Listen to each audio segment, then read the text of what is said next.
बच्चों, आज है हमारा लेक्चर 142। हम हैं chapter 3 Nazism and the rise of Hitler पे। ठीक है। सो कल हमने पढ़ा था कि भाई सेकेंड वर्ल्ड वॉर एंड हो गई। सेकेंड वर्ल्ड वॉर एंड हुई दो रिजल्ट्स के साथ। जापान पे बॉम्ब गिरा और हिटलर गया हार। ठीक है। सो अब क्या हुआ, मतलब ऑब्वियसली वॉर हो गई, अब हार गए। अब मई 1945 को जर्मनी ने सरेंडर कर दिया एलिस के सामने। ठीक है। एलिस आपको पता है सामने जो कंट्रीज थी जर्मनी के सामने, तो जर्मनी ने मई 1945 मतलब वॉर हारने के बाद मई मंथ में उन्होंने सरेंडर कर दिया। ऑन 8 मई 1945 एलिस वन, मतलब फाइनली वो जीत गए क्योंकि जर्मनी ने सरेंडर किया, तो ऑब्वियसली वो घोषित हो गए विनर। एलिस कौन हो गए? विनर हो गए। Before it, Hitler's minister Goebbels, Hitler and his family committed suicide in Berlin's bunker। ठीक है। सो बर्लिन के एक बंकर में एक जगह ऐसी थी या तहखाने जैसी ऐसी कोई जगह थी बर्लिन में। सो बर्लिन में हिटलर के मिनिस्टर गोबेल ने, जो उसका मिनिस्टर था, उसका एडवाइजर, हिटलर खुद ने, उसकी फैमिली ने, सब ने मिलकर सुसाइड कमिट कर लिया। ठीक है। इसके बाद मतलब हिटलर फाइनली उसने सुसाइड, उसको डर लगा कि उसने, क्योंकि हिटलर ने इतना खतरनाक था। अभी आपने हिटलर के बारे में पूरा पढ़ा नहीं है, ये चैप्टर अभी आगे आएगा। अभी मैं आपको बताऊं कि हिटलर कितना, कहते हैं ना, दरिंदा टाइप, मतलब बहुत खराब सोच वाला एक इंसान था। उसकी सोच अभी आप देखोगे तो आप बिल्कुल दहल जाओगे कि ऐसी सोच रखता था। सोच बहुत ज़्यादा घटिया थी। दुनिया को भी ये नहीं पता था कि उसकी सोच इतनी खराब थी, क्योंकि वो डिक्टेटर था। उसने जर्मनी को बंद करके रखा था। जब लड़ाई हुई, एलिस जीते, तो जब एलिस जर्मनी आया तो एलिस, इनको पता लगा कि हिटलर क्या क्या करके गया था। हिटलर तो मर गया। देखो, कोई मर जाता है तो हम, देखो मैं आपको एक नॉर्मल बताती हूँ। आपके रिलेटिव्स में किसी की डेथ हो जाती है, ठीक है, तो आप जब तक उसकी डेथ नहीं होती है, कोई बड़ी एज का इंसान है या कोई, सो जब उसकी डेथ नहीं होती है, आपको उसके घर के बारे में कुछ पता नहीं होता है। आप दूर के रिश्तेदार हो, ठीक है। जब डेथ होती है आपको अचानक वहाँ जाना पड़ता है, तो आप जाते हो तो आप देखते हो उसका घर यहाँ है, ऐसे है, घर में भीड़ होती है, आप देखते हो बेडरूम यहाँ है, ये है। फिर जाके बैठते हो तो बोलते हैं भाई ऐसा इंसान था, ये था, पैसे की प्रॉब्लम थी, तब मतलब सब बातें तब सामने आती हैं। सो ऐसे ही हिटलर ने भी सुसाइड कमिट कर लिया बर्लिन बंकर में अपनी फैमिली के साथ, खुद और गोबेल उसका मिनिस्टर, क्योंकि उनको लगा भाई एलिस के हाथ आएंगे तो एलिस तो हमें छोड़ेंगे नहीं। तो इस तरह से मतलब हिटलर ने तो सुसाइड कमिट करके अपना किस्सा चैप्टर खत्म करा उसने। तो आगे क्या हुआ, डोरेमबर्ग, ठीक है, डोरेमबर्ग करके जगह थी जर्मनी में। सो वहाँ इंटरनेशनल मिलिट्री ट्रिब्यूनल कोर्ट बनाई गई। ठीक है। इंटरनेशनल मिलिट्री ट्राइब्यूनल कोर्ट, मतलब ये इंटरनेशनल कोर्ट थी जो सब देशों के ऊपर ये कोर्ट थी। ठीक है। सो ये कोर्ट बनाई गई। तो ये कोर्ट क्या थी? ये सब देशों के ऊपर कोर्ट थी। ठीक है। ये जो कोर्ट थी ये सारे देशों के ऊपर कोर्ट थी। और इसमें कौन कौन था इस कोर्ट में? जो एलिस थे, एलिस में कौन कौन सी कंट्रीज थी? फ्रांस, यूके, यूएसए और सोवियत यूनियन। सोवियत यूनियन मतलब रशिया। तो इन चारों कंट्रीज ने फैसला लिया कि वो पनिश करेंगे वॉर के क्रिमिनल्स को, मतलब जिनकी वजह से वॉर हुई थी। ऑब्वियसली किसकी वजह से? नाजीज। मेन क्रिमिनल्स तो नाजीज थे। नाजीज की वजह से जो वॉर हुई थी वो पनिश करेंगे। Those who were punished were all Nazis। जिन्हें सजा दी गई सब कौन थे? सब के सब नाजीज थे, वही थे वॉर के criminals. They had cases of crime against peace, war crimes, crimes against humanity against them। कौन कौन से केसेस, उन पे कौन कौन से केसेस ठोके गए? क्राइम अगेंस्ट पीस मतलब शांति के भक्षक। वॉर क्राइम्स, झगड़े कराने वाले, भाई जो भी लड़ाइयाँ हुई, लड़ाइयों के भी उन्होंने, मतलब ये लड़ाई करने का भी क्राइम उन पे था।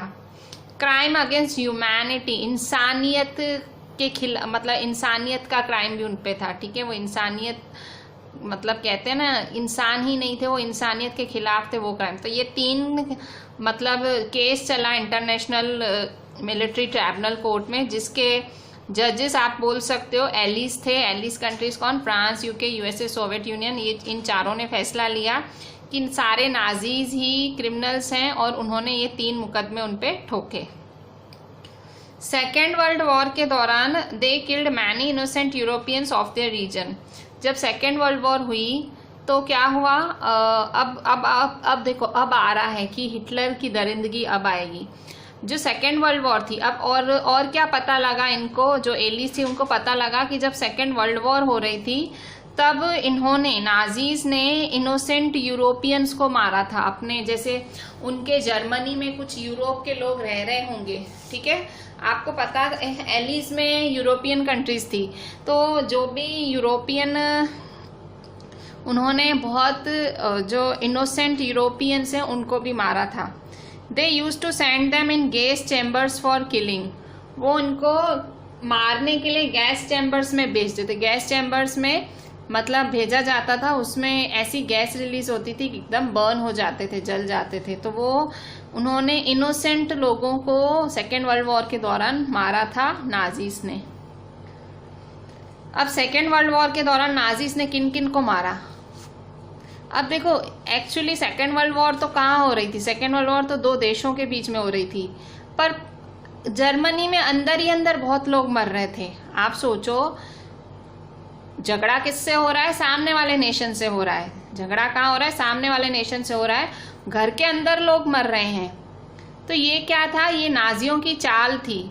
उनको अपने जर्मनी से भी बहुत सारे लोग मारने थे, तो उन्होंने सेकेंड वर्ल्ड वॉर की आड़ में अपनी जर्मनी में बहुत सारे लोग मारे। क्या, कौन कौन मारा? During second world war, second world war तो एलिस के साथ चल रही थी, पर मारा उन्होंने, नाजियों ने जर्मनी में अपने ही लोगों को मारा। किन किन को मारा? Nazis killed 6 million juice. 6 million मतलब 60 lakh, 60 lakh juice. JEWS, juice एक कम्युनिटी थी जो जर्मनी में रहती थी। दे किल्ड 2 लाख जिप्सीज, उन्होंने 2 लाख जिप्सियों को मारा। ये भी एक और कम्युनिटी थी जो जर्मनी में रहती थी।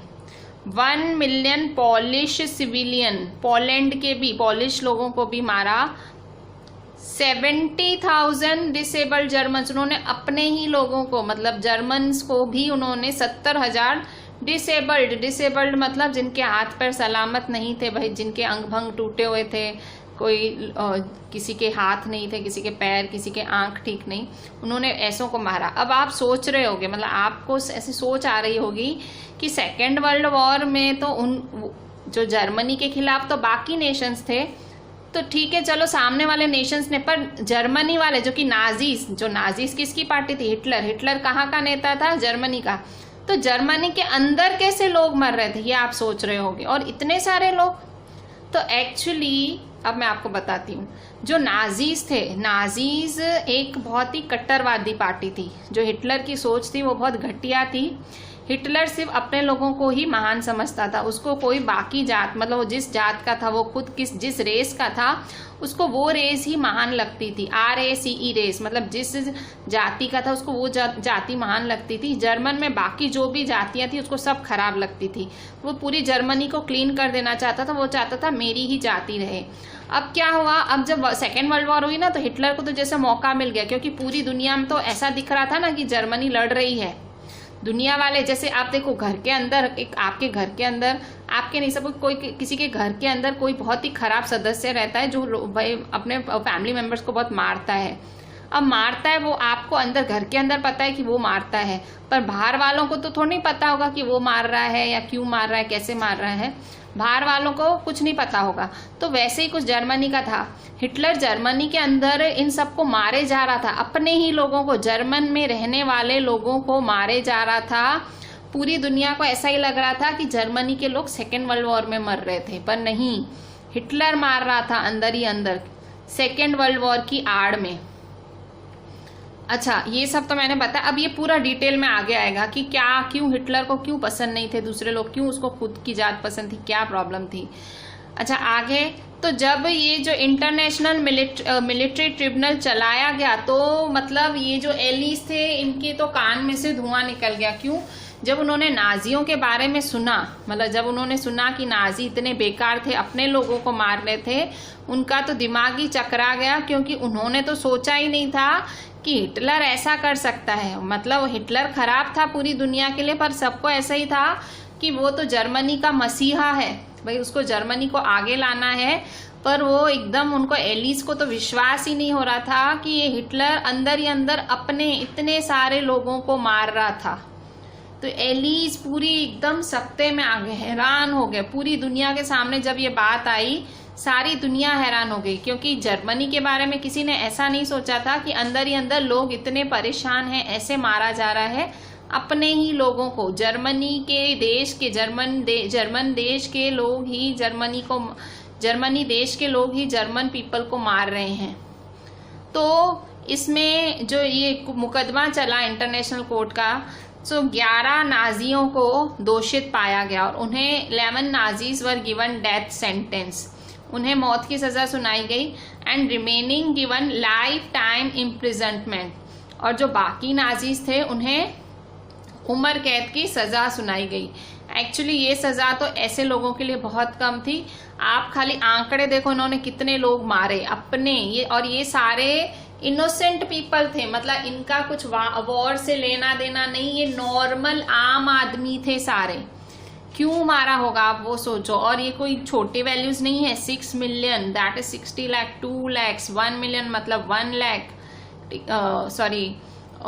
10 लाख हुआ, ठीक है। 1 मिलियन 70,000 लोग, ये कम लोग नहीं थे और सारे जर्मनी के थे। ये तो बहुत डेथ की सजा तो ये कम हुई। और नाजीज ने तो कौन सा जुर्म किया था? Nazis did crime against humanity, वो तो इंसानियत के हत्यारे थे।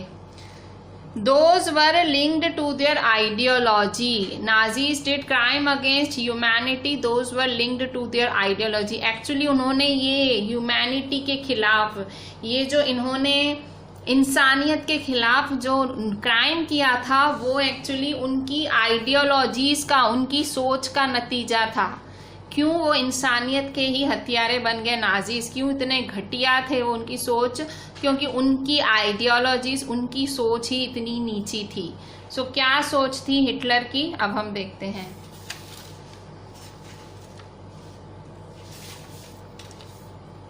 तो हिटलर की क्या सोच थी, अब हम उसकी सोच पढ़ेंगे, ठीक है। So what were the ideologies of Nazis Hitler, ठीक है।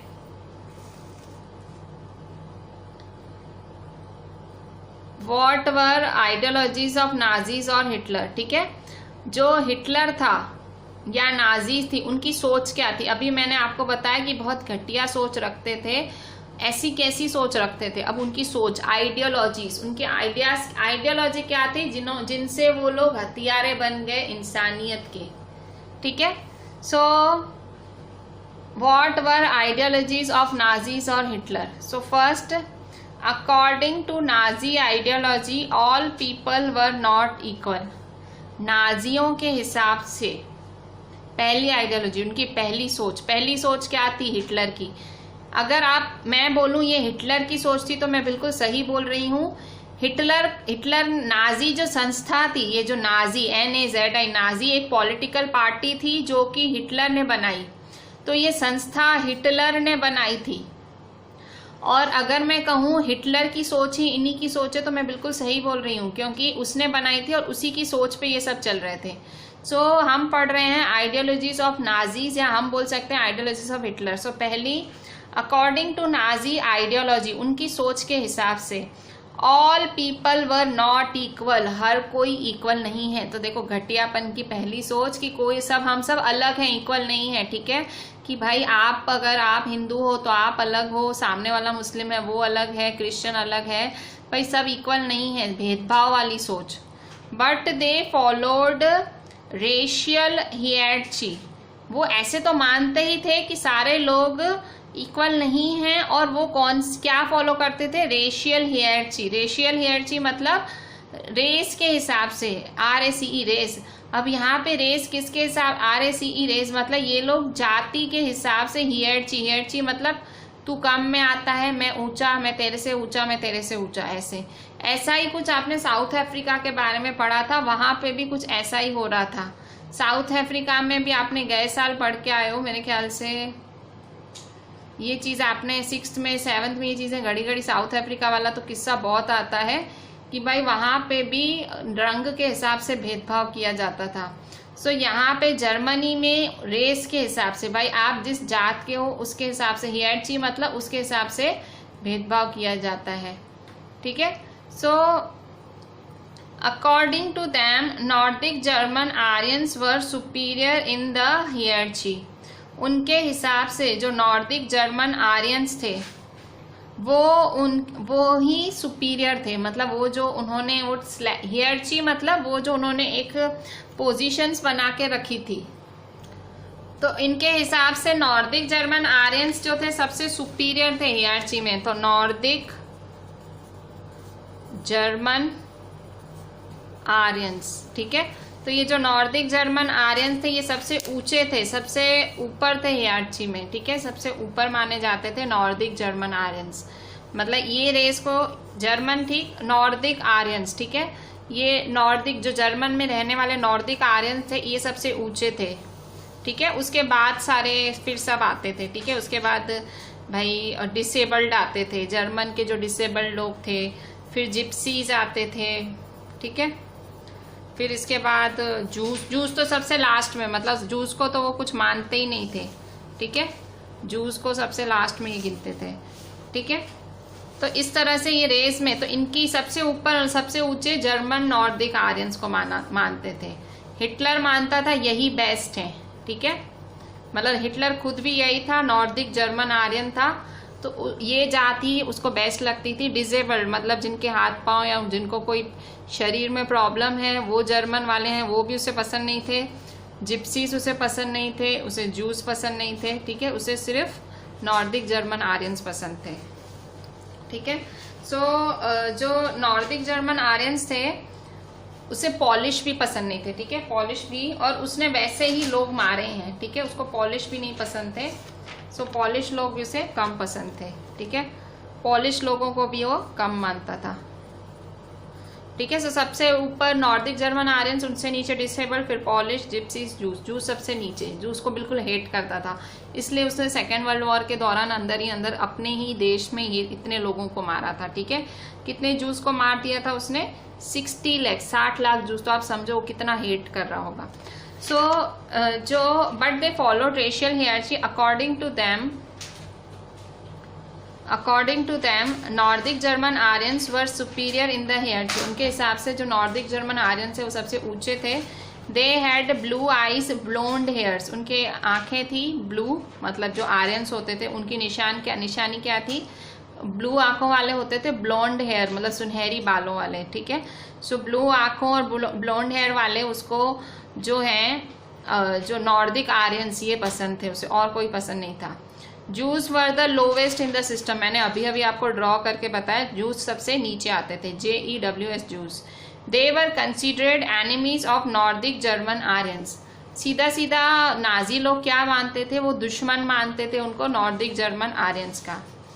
ज्यूज वर ह्यूमिलिएटेड किल्ड। उनको बहुत प्रताड़ना दी जाती थी, उनकी हालत बहुत ज़्यादा खराब थी, उन्हें मार दिया जाता था, मतलब मार ही दिया जाता था। आप समझ लो जर्मनी में अगर कोई जूस है सीधा उसको मारने का ही सोचा जाता था।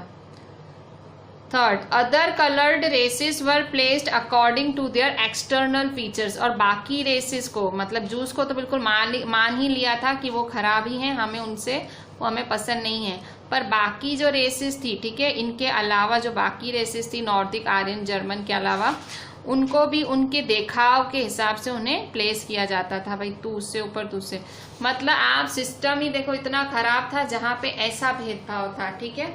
सो इस तरह से ये थी नाजी या हिटलर की आइडियोलॉजी। अब आप सोचो, जिस देश का नेता, जर्मनी में उस टाइम हिटलर नेता था, अगर वो देश का नेता एक रेस को, एक कम्युनिटी को इतना हेट करता है, जूस को वो इतना ज़्यादा हेट करता था, तो आप सोचो वो उनकी क्या हालत करता होगा। आज अगर आपके पास थोड़ा पावर है और सामने वाला अगर आपके हाथ चढ़ता है, आप उसकी क्या हालत करते हो?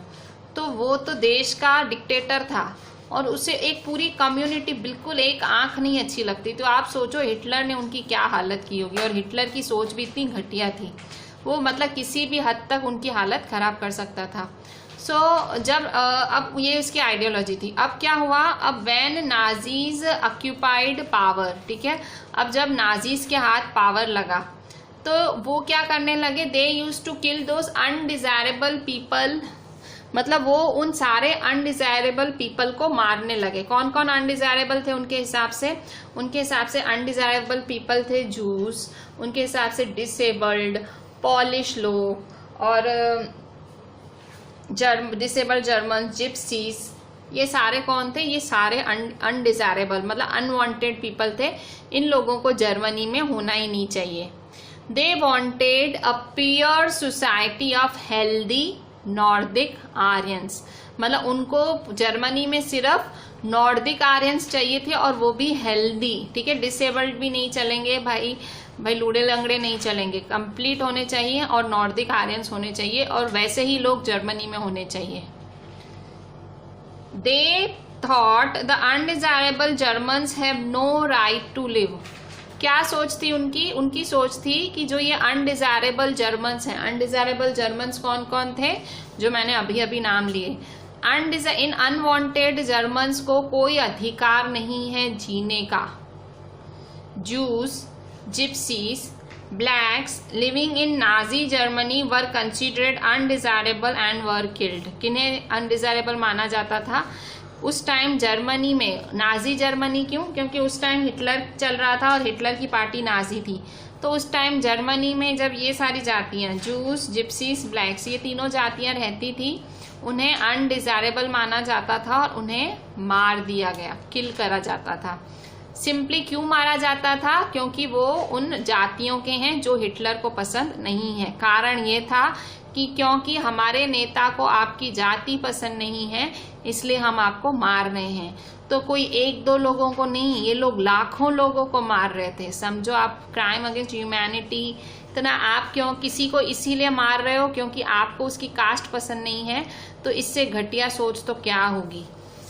Next question, however the juice become the worst sufferers in Nazi Germany. आप कैसे बोल सकते हो, ठीक है, मैं कैसे बोल सकती हूँ या आप कैसे बोल सकते हो कि जूस, हम कड़ी कड़ी बोल रहे हैं कि जूस सबसे बुरे सफरर्स थे, उनकी हालत बहुत खराब थी। सफरर्स मतलब उन्होंने बहुत ज्यादा सहन किया नाजी जर्मनी में। आप कैसे बोल सकते हो?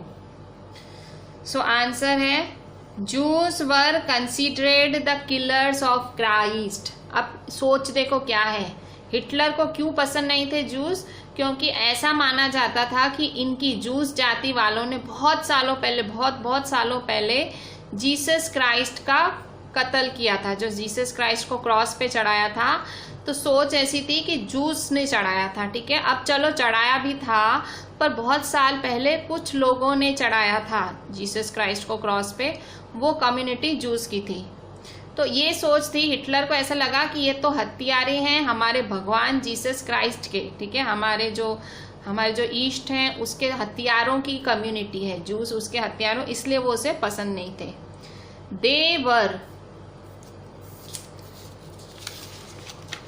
दे वर अशरर्स टू। और क्या सोचती? अशरर्स मतलब क्या होते हैं? अशरर्स मतलब जूस जमींदार थे जो बहुत ज्यादा ब्याज लेते थे। मतलब जो हिटलर था उसे ये चीज भी पसंद नहीं थी कि ये इतना ज्यादा ब्याज क्यों लेते। मतलब उसे लगता था इनकी कम्युनिटी में जो ये जूस हैं, इनकी कम्युनिटी में बहुत ज्यादा ब्याज लिया जाता है। भाई अशरर्स का मतलब जमींदार जो कि बहुत ज्यादा ब्याज वसूलते हैं, तो वो उसका मानना था वो ऐसे लोग जूस कम्युनिटी में हैं। Next point, Hitler has an extreme hate for juice, he considered them a problem so he wanted to eliminate the Jews। Hitler को मतलब हद से ज्यादा नफरत थी जूस की। मैंने ये बात पहले भी बोली, किसी देश का अगर नेता, लीडर, अगर वो किसी कौम को पसंद नहीं करता है तो आप सोचो उसकी हालत क्या होगी, क्योंकि पूरा देश उसी के हाथ में है। सो हिटलर को जो इतनी ज्यादा नफरत थी जूस के खिलाफ, वो उन्हें एक प्रॉब्लम समझता था, देश के लिए प्रॉब्लम समझता था। तो इसीलिए उसको एक प्रॉब्लम का यही सॉल्यूशन दिखता था कि उनको खत्म कर दूं, एलिमिनेट कर दूं, देश से सारे जूस मैं खत्म कर दूं। Juice, next point, Jews were excluded from the society and their business was boycotted. कैसे खत्म कर रहा था? अब चालू किया उसने जूस को सोसाइटी से अलग करना, एक्सक्लूड करना, अलग थलग, आप अलग जाके रहो, आप जर्मन्स के साथ उठ बैठ, आप जो नॉर्दिक आर्यन से उनके साथ उठ बैठ नहीं सकते हो। एक्सक्लूड करना मतलब अलग हो जाओ, ठीक है, अलग जाके कहीं रहो। And their businesses were boycotted, उनके जो धंधे थे, उनके जो बिजनेस थे, उनसे कुछ ट्रेडिंग नहीं करनी है। मतलब भले आप जर्मनी में रहने वाले जूस हो, आपकी दुकान से रूल बना दिया था कि आपकी दुकान से कोई भी जर्मनी वाला कुछ नहीं खरीदेगा। Synagogues was burned. सिनेगॉग्स क्या था? सिनेगॉग्स जूस के एक वर्शिप करने की जगह थी, जूस का एक मंदिर जैसा था सिनेगॉग्स, तो उन्होंने उसको भी जला दिया। They lost their government jobs. Juice से उनकी जो गवर्नमेंट जॉब्स, क्योंकि गवर्नमेंट किसकी थी? हिटलर की थी। तो जो उन्होंने क्या किया, उन्होंने उन जितने भी जूस गवर्नमेंट जॉब्स में थे उन सबको हटा दिया। प्रॉपर्टीज कैप्चर्ड, उनके जो उनके पास जो भी प्रॉपर्टीज थी, ऑफिसेस थे, कुछ भी था, वो सब हथिया लिया गया नाजियों द्वारा। देयर हाउसेज वर अटैक्ड, आए दिन उनके वो खबर पड़ती थी कि यहाँ जूस रहता है, यहाँ जूस फैमिली रहती है, तो उनके सीधा घरों पे हमले कर दिए जाते थे। मतलब हिटलर इस तरह से इस कम्युनिटी के पीछे ही पड़ गया था। Fourth, they were forced not to live in their houses but ghettos, उन्हें अपने घरों में भी रहने नहीं दिया जाता था, उनको उनके घरों से खींच के गेटोज करके एक जंगल टाइप जगह में छोड़ दिया जाता था। गेटोज करके एक जगह होती थी, मार्केट एरिया जैसा होता था, और वहाँ सारे जूस रहते थे। एकदम गंदी सी एरिया होती थी, ना पानी की व्यवस्था, ना खाने की, ना पीने की। वहाँ जूस बीमार पड़ पड़ के मर जाते थे, मतलब कोई व्यवस्था नहीं उनको। मतलब अपने घर होने के बावजूद भी उनको कहा जाता था वहां जाके रहो, घर खाली करो। Fifth, mass killing of juice, इकट्ठे जूस को मतलब 100 हजार इकट्ठे करके मार दिए जाते थे। They were sent in concentration camps, उन्हें कॉन्सेंट्रेशन कैंप्स में भेज दिया जाता था। कॉन्सेंट्रेशन कैंप का मतलब भाई जूस जो मतलब एक कहते हैं ना गुलाम घर, एक गुलामी की जगहों में उन्हें भेज दिया, कॉन्सेंट्रेशन कैंप्स में भेज दिया जाता था।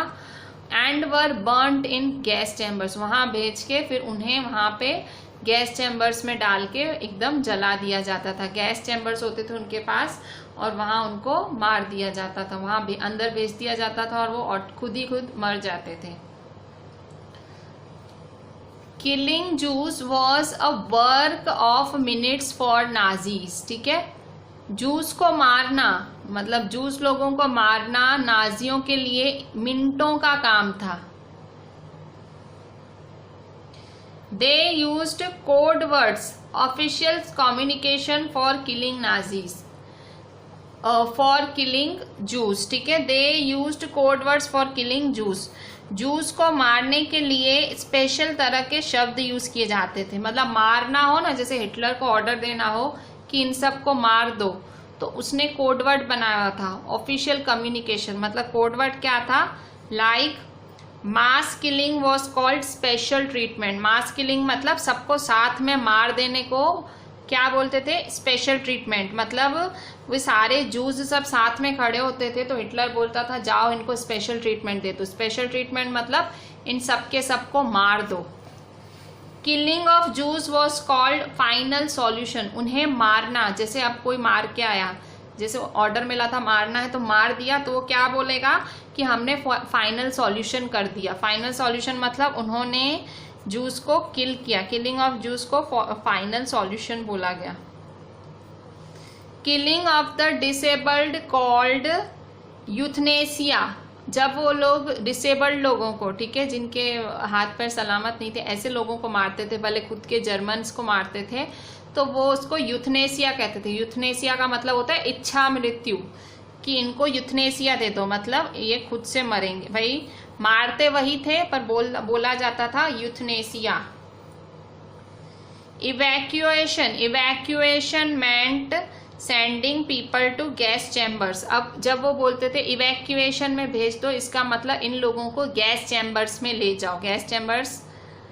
और गैस चैम्बर्स में जब ले जाता था तो उसके बाद उन्होंने जो है होल्डिंग लगाई थी, मतलब वहां पे उन्होंने बाहर जो है तख्ता किस चीज का लगाया था, क्या लिखा हुआ था, गैस चैम्बर्स जहाँ पे लोग मारे जाते थे उसके बाहर लिखा गया था डिसइंफेक्शन एरियाज। जैसे स्कूलों में लाइब्रेरी के बाहर लाइब्रेरी लिखा होता है, पर लाइब्रेरी के अंदर लाइब्रेरी होती है, किताबें मिलती है, पर यहाँ गैस चैम्बर्स जहाँ पे लोगों को मारा जाता था उसके बाहर क्या लिखा जाता था, डिसइंफेक्शन एरियाज। भाई ये एक डिसइंफेक्शन एरिया है।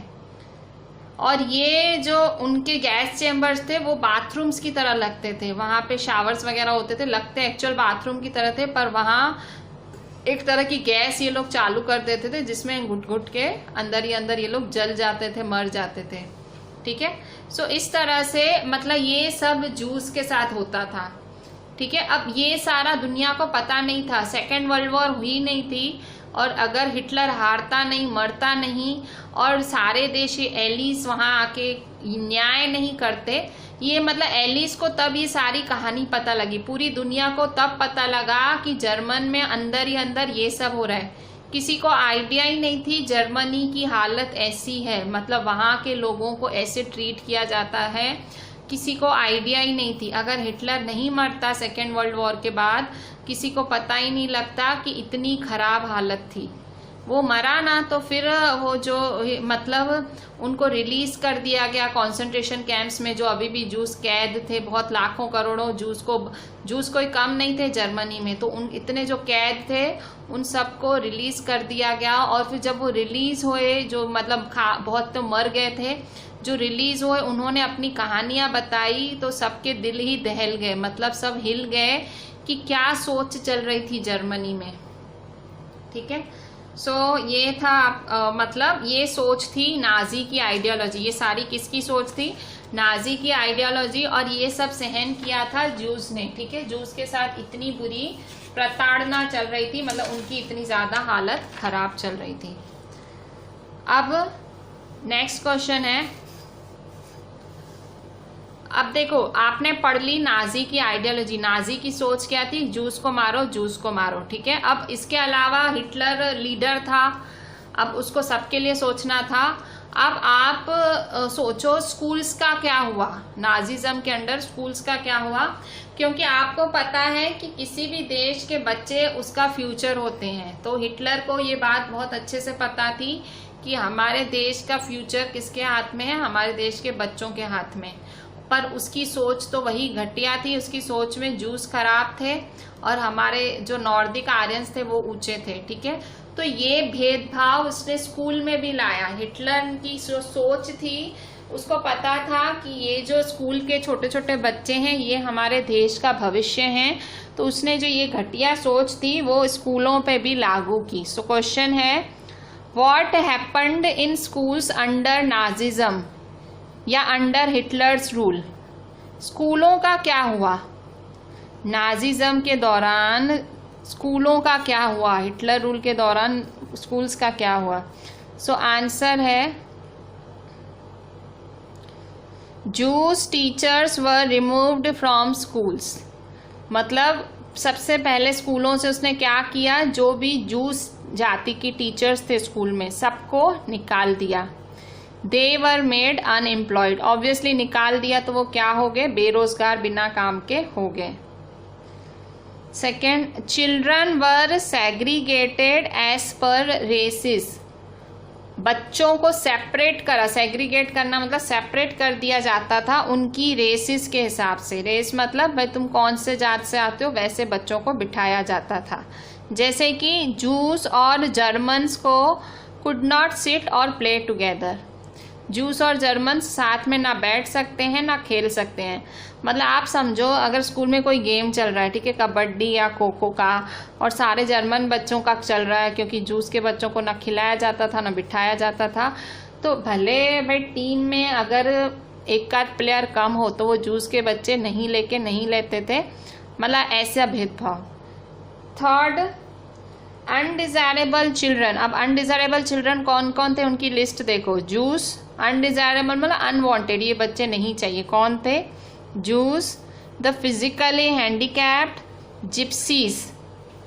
इन सारे अनडिजायरेबल चिल्ड्रन को धीरे धीरे स्कूलों से फेंक दिया गया, निकाल दिया गया, वर थ्रोन आउट ऑफ स्कूल्स, की तुम्हें पढ़ने का अधिकार नहीं है।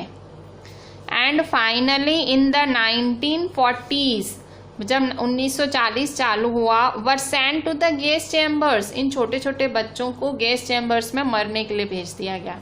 हिटलर की सोच थी कि देश का भविष्य, देश के बच्चे हैं तो वो देश के भविष्य में सिर्फ नॉर्डिक आर्यंस ही चाहते थे, वो देश के भविष्य में जूस, फिजिकली हैंडीकैप्ड, जिप्सीज नहीं चाहता था। तो उसने क्या किया, उसने सारे अनडिजायरेबल बच्चों को गैस चैम्बर्स में भेज दिया। आप सोचो कितनी घटिया सोच, ठीक है, बच्चों तक को नहीं छोड़ा उसने।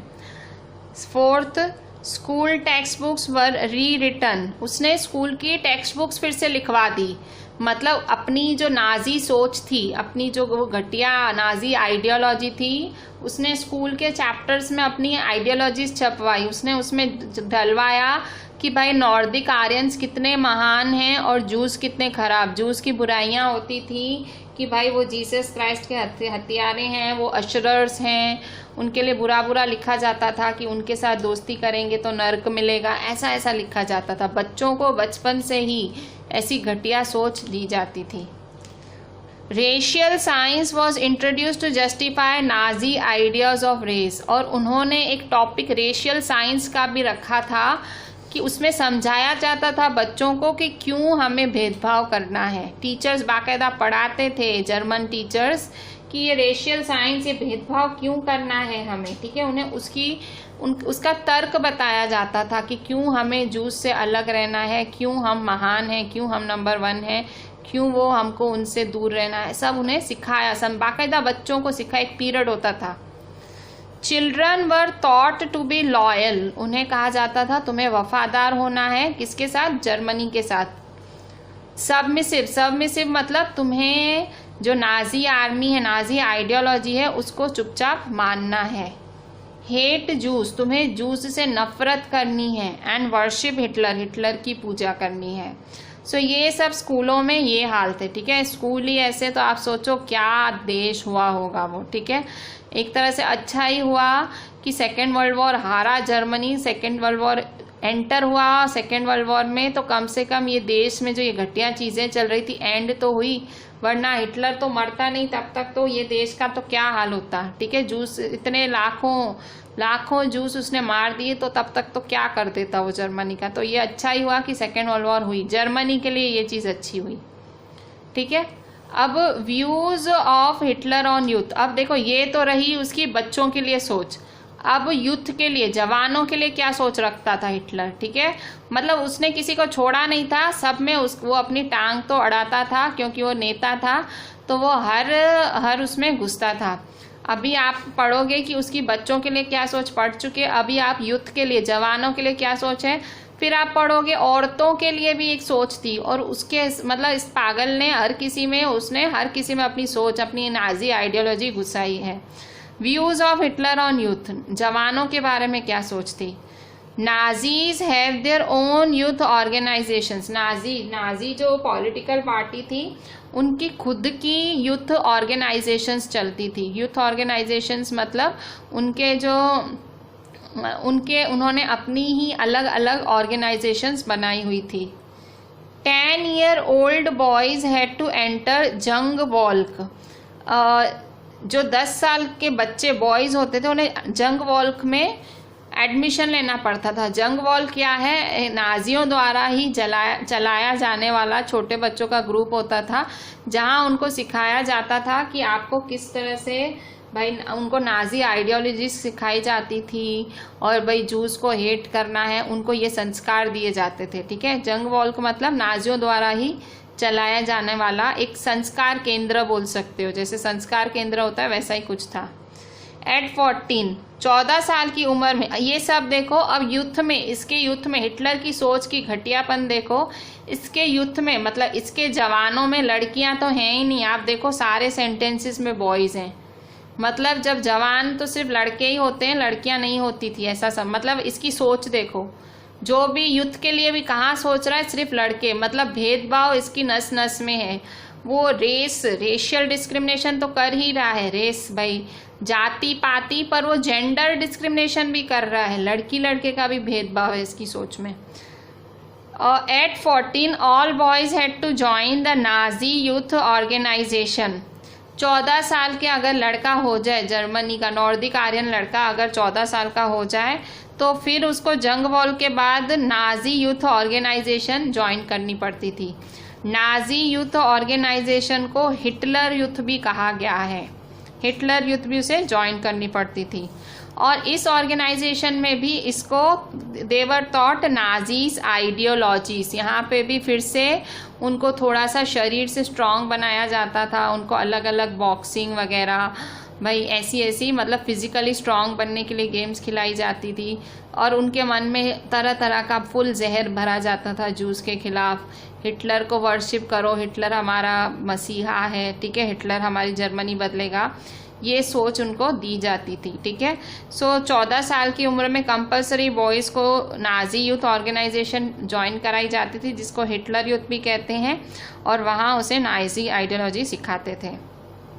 लड़का 18 साल का होता था, they had to serve in the armed forces and enter one of the Nazi organisations. 18 साल की उम्र में लड़के को, जो 18 साल का जो अब लड़का जवान हो गया, ठीक है, सो उस जवान को कोई भी आर्म्ड फोर्सेस ज्वाइन करनी पड़ती थी भाई, कोई भी सेना में भर्ती हो जाना पड़ता था जर्मनी की, और उसे नाजियों की किसी भी संस्था में ज्वाइन हो जाना पड़ता था, ठीक है। नाजियों की अलग अलग संस्थाएं चलती थी, जो मन पड़े पर वो संस्था नाजी की ही होनी चाहिए। The youth league of Nazis The Youth League of Nazis was found in 1922। नाजियों की जो यूथ लीग करके एक संस्था थी, वो 1922 में फाइंड करी गई। मतलब 1922 में नाजी यूथ करके संस्था फाइंड की गई। 4 years later, 4 साल बाद उसे हिटलर यूथ लिखा गया, ठीक है। Youth league of Nazis was found in 1922 और 4 साल बाद उसे हिटलर यूथ का मतलब हिटलर यूथ लिखा गया। ऑल अदर यूथ ऑर्गेनाइजेशंस वर बैंड, और जितनी भी यूथ ऑर्गेनाइजेशंस थी उन सबको बैन कर दिया गया, ठीक है। मतलब और कोई यूथ ऑर्गेनाइजेशन नहीं चलेगी वहाँ, हिटलर के अलावा, मतलब नाजियों के अलावा कोई भी है जो है यूथ ऑर्गेनाइजेशन नहीं चलाया सकता था। यूथ लीग ऑफ नाजीज मतलब नाजियों की ही अलग अलग लीग्स, मतलब सब नाजियों के नाम से ही संस्थाएं चलती थी, और उन्होंने बाकायदा हिटलर यूथ ही नाम रख दिया उस संस्था का भी, ठीक है। और बाकी कोई भी वहाँ पे यूथ ऑर्गेनाइजेशन नहीं चल सकती थी, ठीक है। सो ये हाल थी यूथ की, ठीक है। ये जर्मनी में हिटलर के टाइम पे ये हाल था यूथ का। तो आप कल क्या पढ़ोगे? कल आप पढ़ोगे कि भाई हिटलर ने औरतों के साथ क्या सोच रखता था, औरतों के लिए वो क्या सोच रखता था, मीडिया के लिए, ठीक है, मीडिया जो टीवी न्यूज़पेपर्स थे, उन रेडियो के लिए वो उनके लिए क्या कानून थे, कल आप पढ़ोगे इसकी और क्या सोच थी, ठीक है। ये तो मर गया, मरने के बाद जब सब नाजियों को सजा दी गई और जब सबसे मतलब फाइनली जर्मनी खुल गया, जर्मनी खुल के जब सब सारी कंट्रीज आई तो सबको पता लगा इनकी कहानियां, जो जूस थी उन्होंने सबने अपनी कहानियां बताई पूरे देश को, किताबें लिखी गई कि हमारे साथ ऐसा ऐसा हुआ, तो तब पता लगा इसकी सोच, ठीक है। इसलिए अभी आपको मैं पढ़ा रही हूँ। आप सोच रहे होंगे कि हिटलर तो मर गया, ठीक है, हिटलर तो कल ही मर गया था, तो आज क्यों आइडियोलॉजीज पढ़ा रही हैं, कि पहले पढ़ा लेती ना, मारने के बाद क्या, तो मारने के बाद ही इसकी सोच पता लगी लोगों को, क्योंकि तब तक सहन ही हो रहा था, जर्मन कंट्री में सब सहन ही कर रहे थे, किसी को इसकी सोच का पता ही नहीं था कि इसकी आइडियोलॉजीज ऐसी हैं। उसके मरने के बाद जूस, जिप्सीज, ये सब लोग आगे आए, क्योंकि अब तो वो मर गया, अब उनका डर खत्म हो गया। उन्होंने अलग अलग आर्टिकल्स लिखे, किताबें लिखी, इंटरव्यूज दिए, रेडियो इंटरव्यूज दिए, काफ़ी लोग मर गए थे, वो डायरियाँ छोड़ के गए थे। एन फ्रैंक करके एक जूस लड़की मरी थी 13 साल की, वो बाकायदा पूरी डायरी लिख के गई थी। उसकी डायरी उसके फादर ने, उनको भी, उसकी फैमिली को भी कंसंट्रेशन कैंप में डाल दिया गया था। उसकी बहन उस कंसंट्रेशन कैंप में मर गई, उसकी माँ मर गई, वो लड़की मर गई, उसका फादर सिर्फ जिंदा रह गया और उसने अपनी लड़की की ये डायरी पब्लिश कराई। लड़की का नाम था एन फ्रैंक और बाकायदा ये एन फ्रैंक नॉवल है आपके स्टैंडर्ड 9th 10th में। नॉवल किसी स्टैंडर्ड में एक नॉवल भी आती है, मतलब बाकायदा उसके फादर ने पब्लिश कराई थी। उसमें उस लड़की ने लिखा है, वो खुद जूस थी लड़की की, उसकी फैमिली को क्या क्या सहन करना पड़ा उस टाइम, सेकेंड वर्ल्ड वॉर के टाइम। ठीक है, सो एक्चुअली हिटलर ऐसा था, सेकेंड वर्ल्ड वॉर तो ठीक है कारण था, पर वो तो देश के बाहर, देश के अंदर तो कहर था हिटलर का। ठीक है, सो कल हम आगे पढ़ेंगे कि औरतों के साथ और मीडिया वगैरह के साथ उसका क्या बर्ताव था। ठीक है, so this was all about today. ठीक है, just read each and everything properly, complete the notes very properly and मैंने जो ये सारे जो पॉइंट्स हैं सब टेक्स्ट बुक से उठाए हुए पॉइंट्स हैं। Just go through each and every, मतलब आप टेक्स्ट बुक के पेजेस पढ़ेंगे, टेक्स्ट बुक में चैप्टर रीड करोगे, आपको पता लगेगा कि क्या है। ठीक है, और अच्छे से पता लगेगा। ठीक है, ending my lecture here only, send me each and everything on WhatsApp. Thank you.